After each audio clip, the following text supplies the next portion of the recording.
Good afternoon to everybody at St. Anthony, and thank you to all of the schools joining us this afternoon. This is our second Transform Thursday, and we are so excited to have you here. In St. Anthony right now, we'll just pan down and you'll see that we have over 100 people here. We have several schools, we have Genesis here, so we're just letting you know that we're with you, and all the activities you do today with us, we'll be doing them as well. I just want to give you an update on the afternoon. So from 1:30 until 2 o'clock, we'll be visiting Curriculum Redesign with Corrine Gannon and her team. And they're going to do a lovely job updating us on where the ministry is headed and what's happened in our district. And then we'll take about a 5-minute transition just for the schools out there. That means you'll see me come back up after we've experienced the curriculum redesign session, at which time I'll let you know that you have about 5 minutes so that any of you need to reorganize out there, you can join us with Andrew Miller, who will be live streamed at 2 o'clock.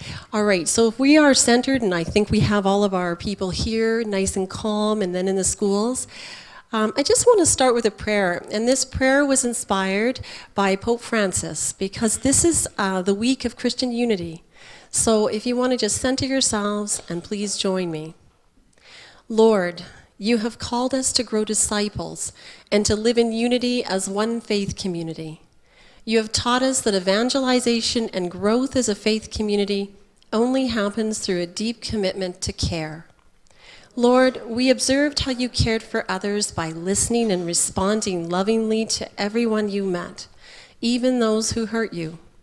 May today and every day we search for more and better ways to care for each other, for Earth's wondrous creations, and for ourselves.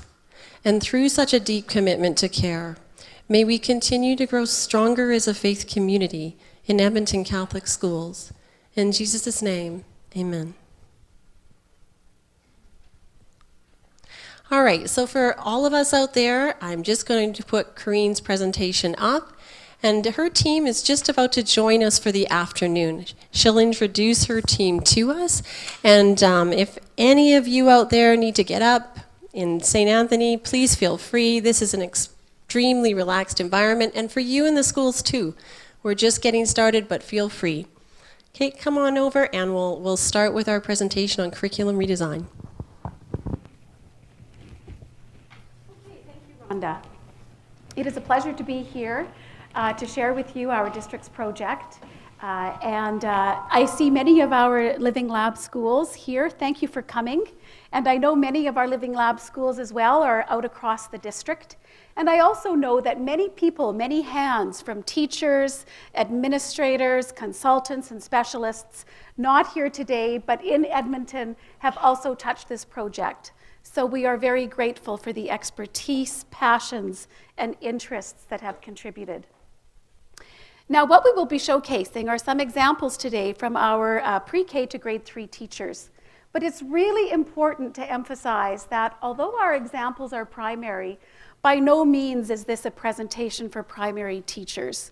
This is a presentation that talks about curriculum redesign, something that's impacting and affecting all of us. It's about the ways of thinking.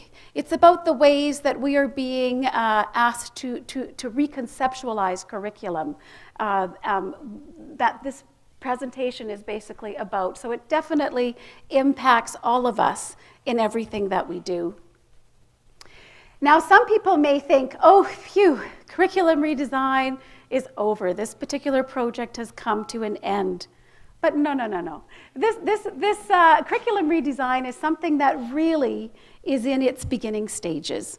So what happens is all of the work that we've done gets sent back to Alberta Education, and they take that material along with material from other districts who were part of the provincial project, and they sift it and they look at it and they think, wow, we really like this. This is something we want to extend and apply to the next phase of curriculum redevelopment. So by no means is curriculum redesign over. Now, right before Christmas, or somewhere in before Christmas, our Premier sent a letter to Minister Dirks emphasizing yet again how the competencies, how looking at students as innovators and creators are critically important. Now, he also talked about the basics. And the basics have been an essential component of curriculum redesign as well. It is essential that kids know how to read and write and do mathematics. And in addition to that, literacy and numeracy are foundational and weave in and throughout every grade and every subject. So we're not throwing the baby out with the bathwater. All of those basics are critical, and it's also emphasized how there has to be mastery of reading, writing, and mathematics. So by no means is it going away. So, prototyping. What exactly is all this prototyping stuff? Well, we embrace Alberta education for truly living those 3 E's that we talk about. This is definitely entrepreneurial from Alberta education standpoint. Typically, when it comes to curriculum, we as teachers get that curriculum pretty close to the end. So we might be asked to field test it and give a few ideas and suggestions as to what we think might be missing or what we might really like. But essentially, that curriculum is completed. What they've done this time round is they've basically flipped it right upside down, and they've said, you know what? We have really no curriculum to share with you. What we want you to do is create curriculum. So they're really looking at us as teachers as co-creators, and they truly are empowering us and treating us as professionals. So it's a great credit to Alberta education for what they're doing. And by all means, it makes us very engaged. It's delightful to be a part of this project and have so many people a part of it. And just as an aside, curriculum redesign as well, just to take a step back, is part of inspiring education. So when we hear about SLAs, when we hear about the ministerial order, when we hear about the technology policy framework and so on, they're all connected and tied together. The other piece about prototyping is, and some people thought, my goodness, are they crazy? Are they insane? Is we're able to look at everything. So all grades, all subjects, all at the same time.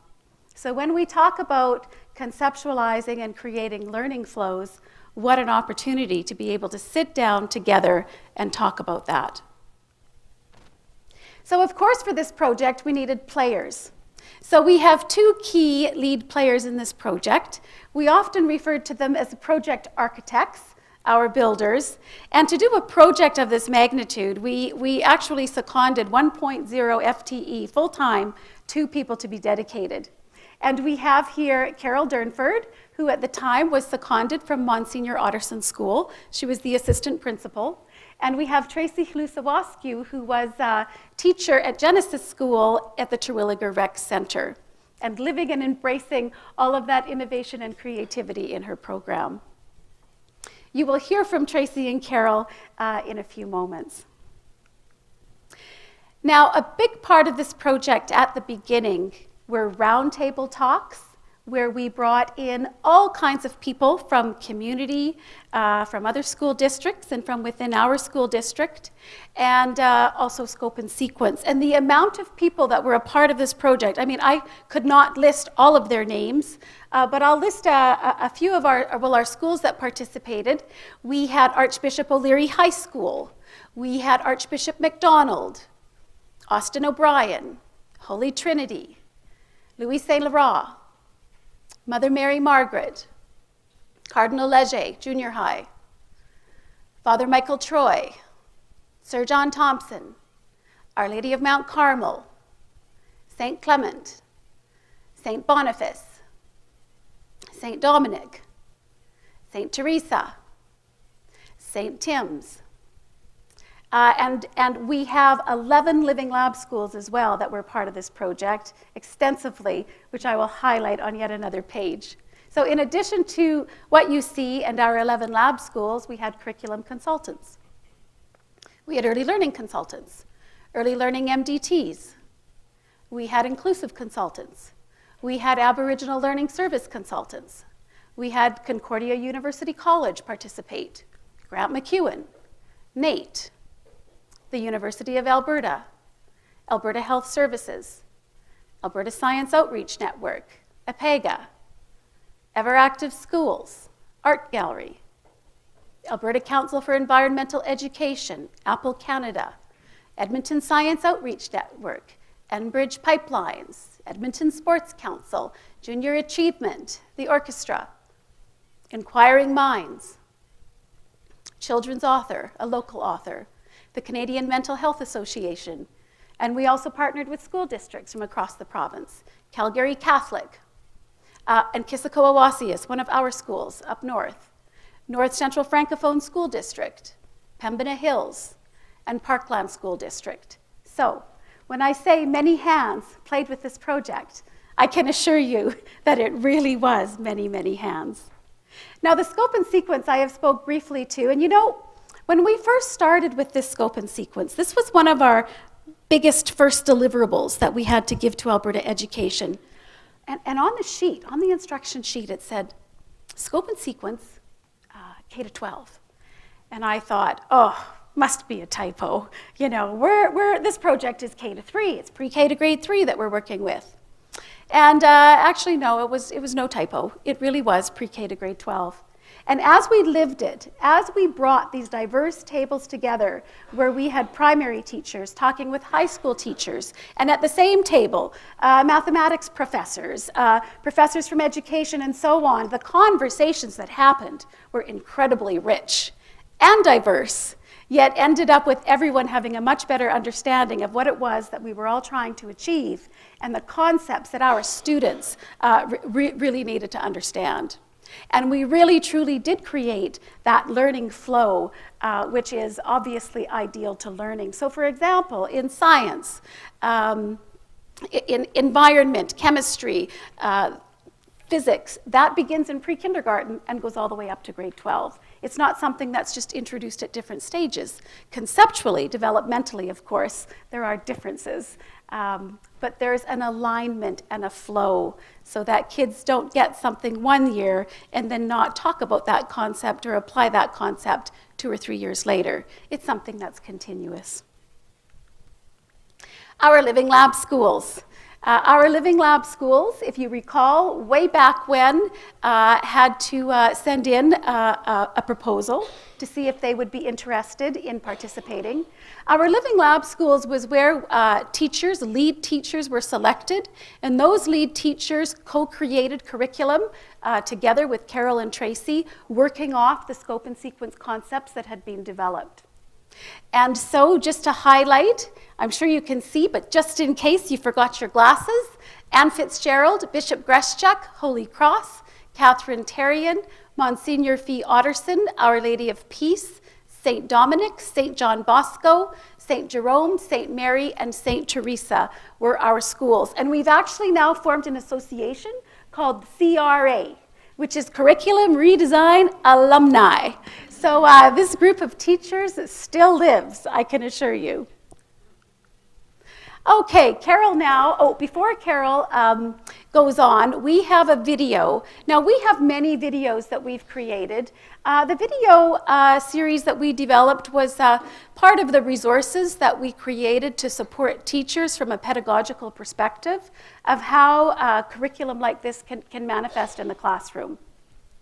We would have loved to have had extensive videoing of multiple teachers in all of our schools, but to create videos takes an incredible amount of time. And we have a producer, actually, on our team, Scott Tumback, who kind of does it free of charge on his evenings as far as helping us with our video production. So a special thanks to Scott. Needless to say, we have one of our videos to share right now to get you thinking about some questions. And as you watch the video, we'd like you to think about what you see that pertains to inclusion, flexibility of learners. Can you see competencies in the snapshot that's in the lesson? And can you see how the teacher has actually designed learning? Aligning the outcome to match the children's background. So we're going to watch this video. Feel free to tweet if you would like to tweet. After the video, we will have about 3 minutes time where you can have a table talk And you can tweet if that suits your fancy, or you can simply continue the discussion at your table, focusing on these questions. So, enjoy Ben. Enjoy Ben in his classroom at Our Lady of Peace School.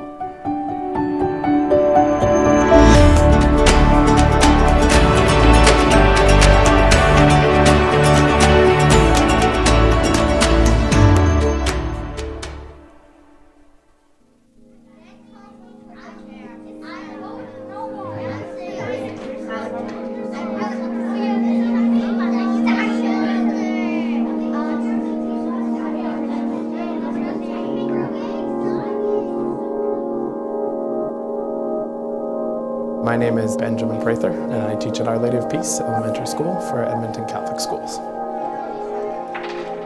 About 50% of the population at Our Lady of Peace is FNMI, and they have Cree 3 times a week. So they go in for 45 minutes, 3 times a week with the Cree teacher, Miss Williams, and that's where they get the majority of their Cree education.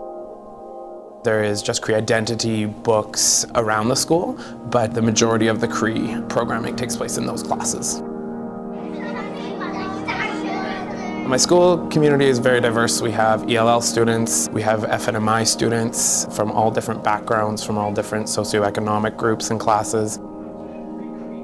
I really believe in environment as the third teacher. I try to set up my classroom with a bunch of different areas so that I can adapt it to individual learning styles. So I try to keep a bunch of different levels, so there'll be some lower level tables, there'll be some desk level tables, there'll be a little bit higher ones as well, where some of my kids who are more active can move and work as well while they're standing. There's also quiet corners, more private areas where they can work with a little more silence. There's even a sensory corner where they're divided off from the rest of the class with a little workbench in there. So my environment really is more about adaptability than prescribing that the student needs to sit in the desk, and it's to help them choose the best strategies for them. Setting, where it takes place, that's really important. And guys, I'm going to tell you, First Nations stories have some very unique aspects, there's some unique things about them. The outcomes I chose for the storytelling unit were about message, so it's about the students really analyzing the messages in stories. And then the piece at the end was going to be to create a story. So I really wanted to get them to discover what is important about an FNMI story versus other tales. So they chose 4 different areas to look at. They wanted to look at the setting, characters, theme or message, and the problems in First Nations stories. You have to pay attention really good to the story, because when I was little, we didn't have books or pictures to look at. We had to listen. We've had elders at our school to teach us about smudging, about the different math outcomes you can talk about with TP teachings, and I knew that oral storytelling is not something that especially FNMI storytelling, there's no book that tells you exactly the structure of an oral FNMI story. I found I really needed to go to an expert. You have to make the pictures in your mind, and that's how you can get to listen. Because if we don't listen, then we won't remember the story. So Miss Betty came in, she's the head of the Council of Elders, and she came in and she told the story of how the bear lost his tail. And then he came to this lake, already frozen, and then he had an idea. He was going to fish with his tail. So it was their explanation, that was the message that the kids chose, it was to show how the bear got a smaller tail. When he couldn't, he's tried to move and get himself away from the ice, and then his tail broke off. So that's why to this day, bears have short tails. So what we did was we took clipboards so that kids would be comfortable in their work environment, so they're not at a desk trying to remember the facts afterwards. I asked them to show me in pictures or words, depending on the student's ability. I found that would be the easiest way for them to communicate their thinking with me. So then they had some sheets with visual anchors as to what they were researching. The theme I found was the hardest one, so some of my students in that group actually were able to really get a good sense of what the theme or message is by using those word or visual anchors. So what is the author trying to tell us? They kept on repeating that in their minds, and that really got them to get a good sense of what the theme is. And in our further work that's gone on since then, they've really pulled out some really complicated themes using that. So that was a scaffold that I used to really try to help them remember, keep that in their mind. In order to keep some of my kids engaged, I pay attention to their learning styles. So some of my students are very active. I noticed one of my students was struggling to sit still, so I gave him my phone to film Elder Betty talking. I also had given a couple students jobs to start as well, knowing that it would help them pay attention and focus more. So I gave one a studio quality mic to record Elder Betty, so we had her story to refer to later on. So with the print media, it was easy for the kids to research if they missed something or if they wanted to delve a little bit further. But with the oral storytelling, we really needed to capture it in order for them to delve deeper. It also helped my students sit and behave and give them more responsibility as well. My father is that one. Curriculum redesign has had a big impact on me. I love the flexibility that curriculum redesign has given me. I'm able to adapt my programming and really draw out deeper connections. One of the things that I've said before is that it allows for teacher engagement and student engagement. The structure of the outcomes, the cross-curricular competencies, the literacy and numeracy benchmarks, it really has allowed me to adapt my programming to fit the needs of my classroom, the unique identity of my classroom, and it keeps me engaged and it keeps my students engaged. So the connections that I've seen through curriculum redesign have come up naturally. Even some connections that I didn't even expect to come up have come to surface as well. I think curriculum that reflects who they are leads to engagement. The kids see themselves in it, they identify with it. There is still some scaffolding, but the understanding that they get to develop, it's applicable, it's authentic, it's real world, it's more familiar. I mean, there are still abstract concepts, but they're able to deal with these and understand these more because of the real world connections or the connections they make to themselves.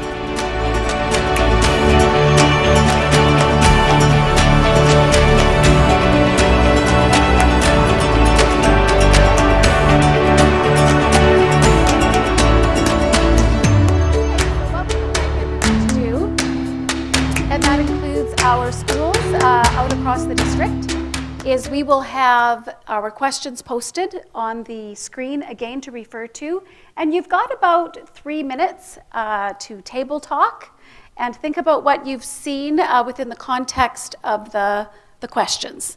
Of course, you can go past the questions, but they're there to support you if you would like. And following the 3 minutes, we hopefully can have a couple comments from our Twitter table. Okay, thank you. Away you go.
Okay, perhaps we will call everyone back. We know this topic is so engaging, you could talk about it all afternoon, for sure.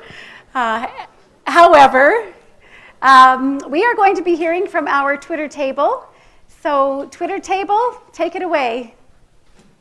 First of all, thank you to Karine and your team for sharing such lovely news about curriculum redesign, but also we want to thank everybody on Twitter who's actively participating, and we're going to highlight a couple of the tweets right now.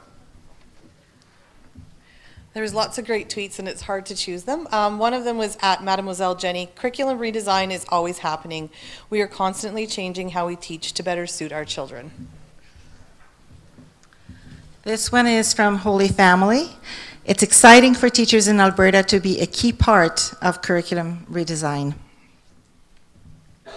This one's from Catherine D. 2013. So exciting to see how many connections were made in this project. And this tweet comes from Tanner at 57. So powerful to hear the voice of reflection as a teacher lives, grows, and adapts with curriculum redesign. Thank you. Insights. We just wanted to briefly highlight our findings from the field. So during this redesign process, we were really focusing on the Big C curriculum. So it was the program of studies in all 6 subject areas. So that was mathematics, science, social studies, language arts, arts education, and wellness education. And we also looked at classroom-based assessment and teaching and learning resources. So some of the key points in the program of study that we worked on in redesign with our teacher co-creators is that the program of studies did come from the scope and sequence. So those concepts are outlined there. We developed the program of studies from that. There were only 10 learning outcomes per subject area per year.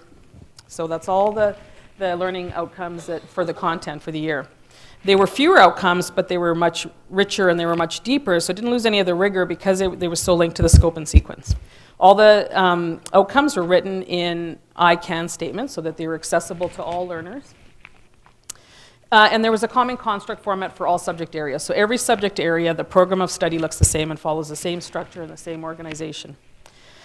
The thing that we also did specifically with Edmonton Catholic's redesign process is that we linked cross-curricular competencies and the literacy numeracy connections directly to the learning outcomes.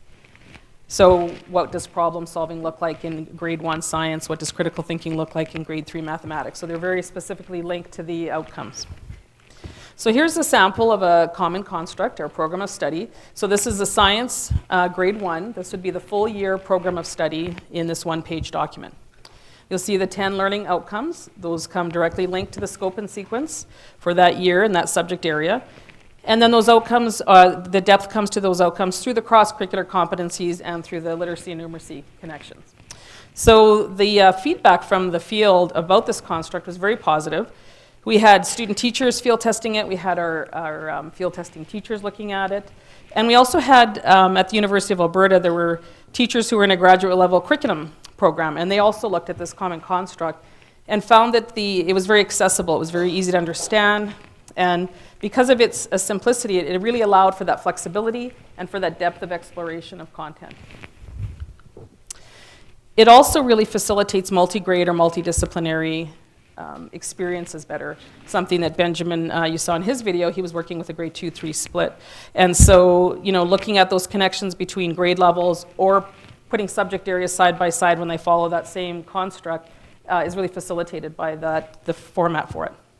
Alberta Education also wanted these to be digitally available, so you'd be able to link directly to the scope and sequence, to classroom-based assessments, to teaching and learning resources, and to teaching strategies.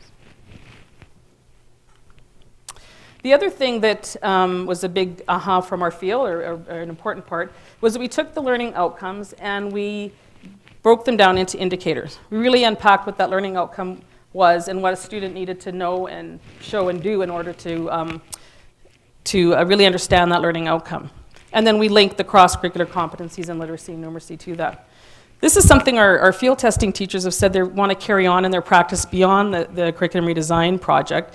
It's looking at those outcomes and really making that learning target the focus of what their planning is.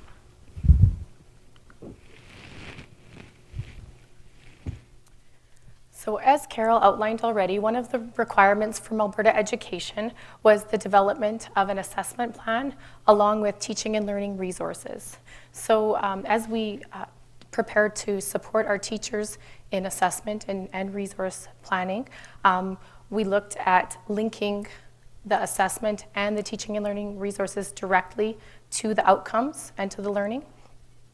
We looked at the representative of student engagement and student interest. And then we also took into consideration the demographic of the school as well as individual student needs. So as we began to look at assessment and teaching and learning resources, we first started, as Carol indicated already, with the outcome. We really unpacked that outcome. We started with the learning. We looked at the connections with the cross-curricular competencies, literacy and numeracy, and then from there, we looked at our student population and our school community and how we could develop evidence of learning that would support and help those students to grow. From there, we continued to work with resources, teaching and learning resources. And we took a little bit of a different approach than a lot of the other districts. Once we discovered with working with our teachers that once we really truly unpacked those outcomes and understood the conceptual knowledge, that the resources were really easy to access and that there were so many. And it was also really exciting to see teachers look at student interests and delve into resources in this way. So this is an example of a planning tool and a reflection from one of our teachers. You'll see we have assessment and resources on here. This is just the first page of both of the sections. We couldn't possibly show you all of them.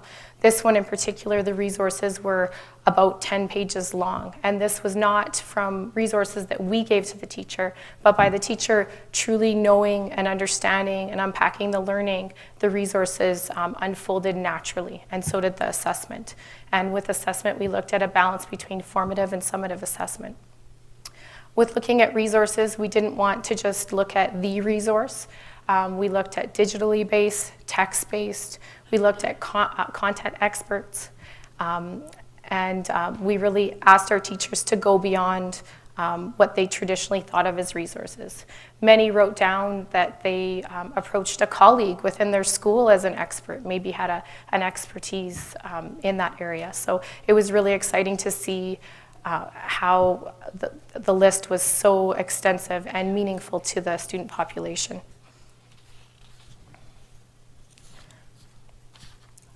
Through the prototyping process, our teachers were involved in their own action research.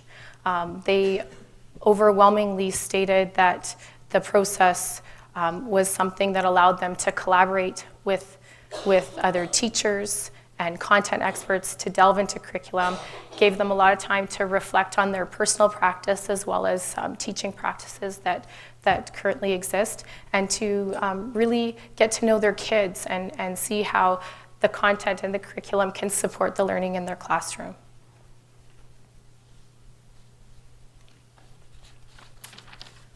So we had, as was already outlined, we had an opportunity to video many of our Living Lab schools.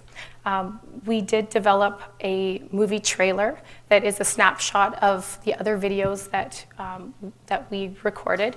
We would have loved to have recorded all of our schools, but because of the tight timelines and nature of this project moving so very quickly, we had to just, we wanted to select a group where we had a sampling of all of the grades and content areas.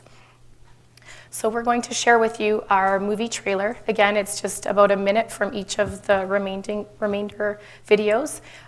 While you're watching the video, if you can please keep the same questions in your mind and reflect upon that as you view our extraordinary efforts of our Living Lab teachers.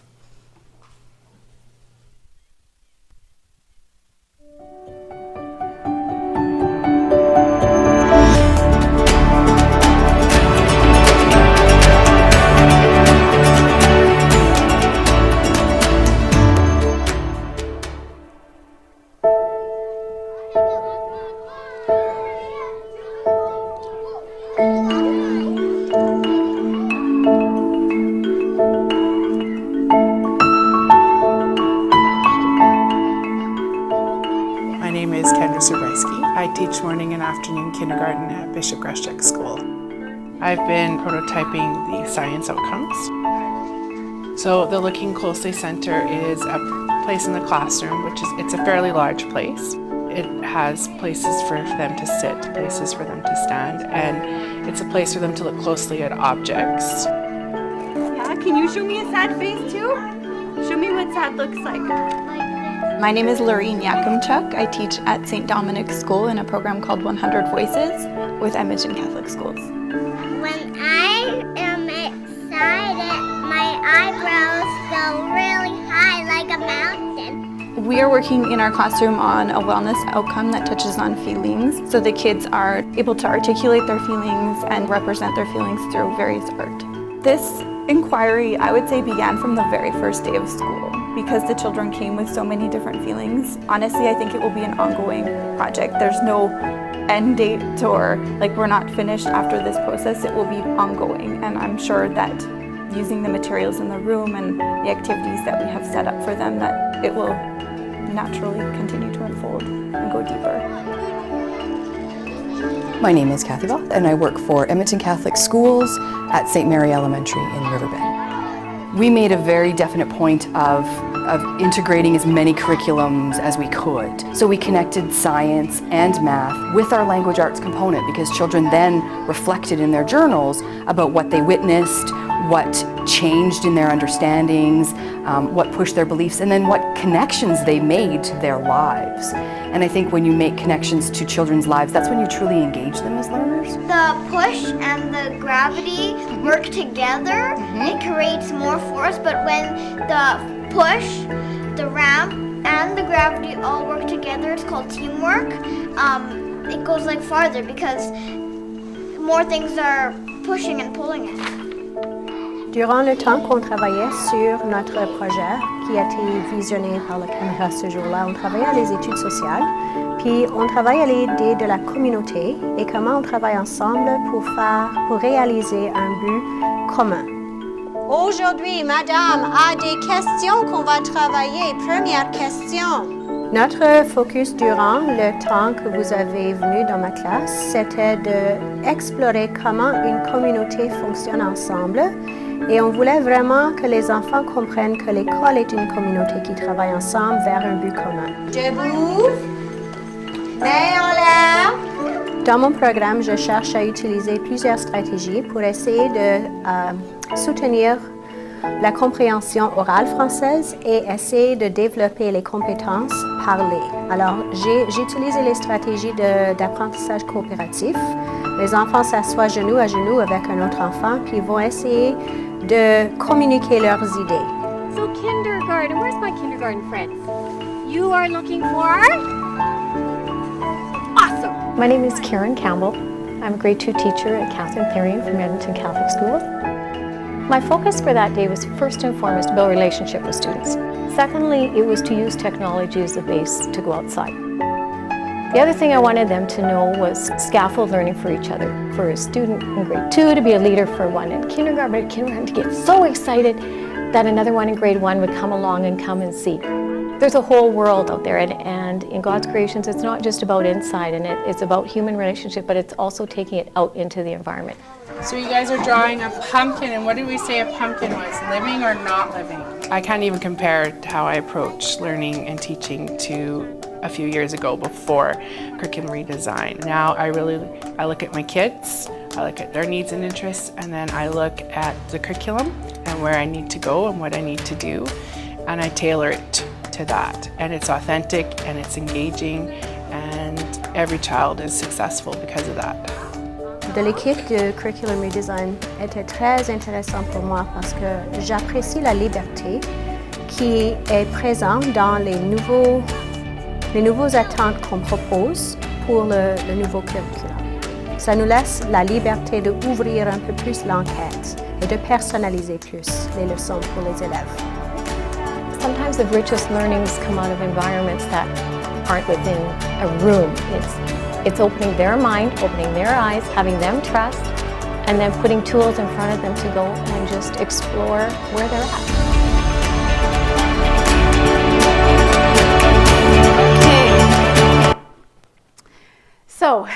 our time is up. We hope that you've certainly been inspired in some way from the voices of our teachers. We also hope that you continue the conversations. No doubt a synergy forms when we work on an initiative, and I know our Living Lab schools are continuing project extensions in each of their own ways. So we encourage all of you to do that wherever you are.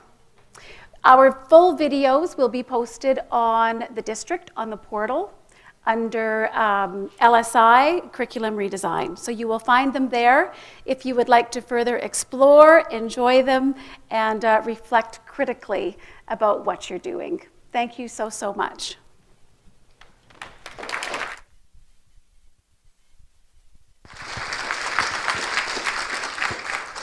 Thank you for joining us today, and we know we're over time, so we'll take a 2-minute transition for those of you who are in schools. We're so appreciative that you could join us. We will be starting with Andrew Miller, and he is presenting on project-based learning and assessment, and we'll join you at about 2:12. So we'll just take 2 minutes, and see you back in 2 minutes.